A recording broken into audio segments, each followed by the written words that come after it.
नमस्कार मित्रांनो, मी मुकुंद पाटील। आजच्या या व्हिडिओमध्ये आपण एका चार्ट पॅटर्न बद्दल माहिती घेणार आहोत। मित्रांनो, आपण ट्रेडिंग करताना चार्ट पाहतो। चार्ट वरती काय करतो, अनेक प्रकारच्या कॅन्डल स्टिक आहेत, अनेक प्रकारचे चार्ट पॅटर्न आहेत।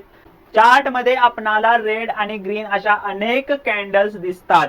तर या कॅन्डल्सचा काहीतरी अर्थ असतो। तर आपल्या मागच्या व्हिडिओमध्ये आपण एका कॅन्डल स्टिक्स बद्दल माहिती पाहिली।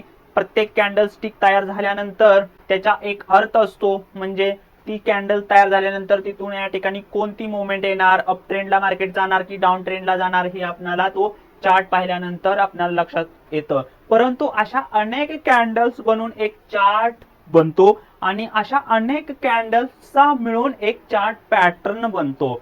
सपोज आपण आजच्या व्हिडिओमध्ये हेड अँड शोल्डर या चार्ट पॅटर्न बद्दल डिटेल मध्ये माहिती बघणार आहे। तर head and shoulder chart pattern काय आहे, तर हेड हे आहे हेड आणि हे दोन्ही आहेत ते आहेत शोल्डर। म्हणजे हेड अँड शोल्डर हा chart pattern bearish reversal chart pattern आहे।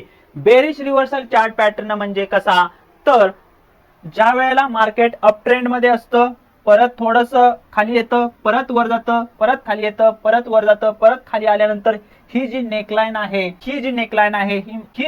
आहे ती तोडून मार्केट फास्ट मध्ये खाली डाऊन ट्रेंडला जातं।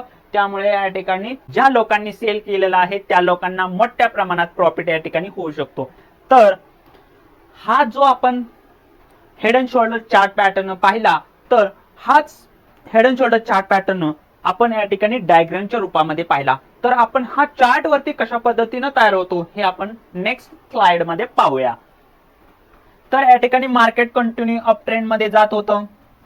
तुम्हाला सांगितल्याप्रमाणे मार्केट या ठिकाणी कंटिन्यू अप ट्रेंड मध्ये जात होतं।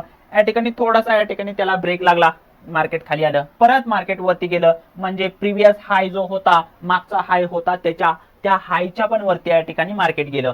त्यानंतर मार्केट रिव्हर्स झालं।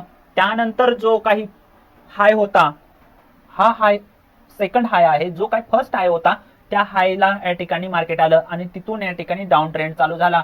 आणि आपण जर काही या ठिकाणी जर एंट्री घ्यायची झाली तर या ठिकाणी अशी ट्रेंड लाईन ड्रॉ करायची। ट्रेंड लाईन म्हणजेच ती नेकलाईन असते, नेकलाईन ड्रॉ करायची। ज्या वेळेला ती नेकलाईन या ठिकाणी तोडून मार्केट खाली जाईल त्यावेळेला आपण या ठिकाणी पोझिशन घ्यायची आणि या ठिकाणी आपल्याला मोठ्या प्रमाणामध्ये आपल्याला प्रॉफिट या ठिकाणी होऊ शकतो। तर अशा पद्धतीचा चार्ट पॅटर्न आहे तो म्हणजे head and shoulder chart pattern.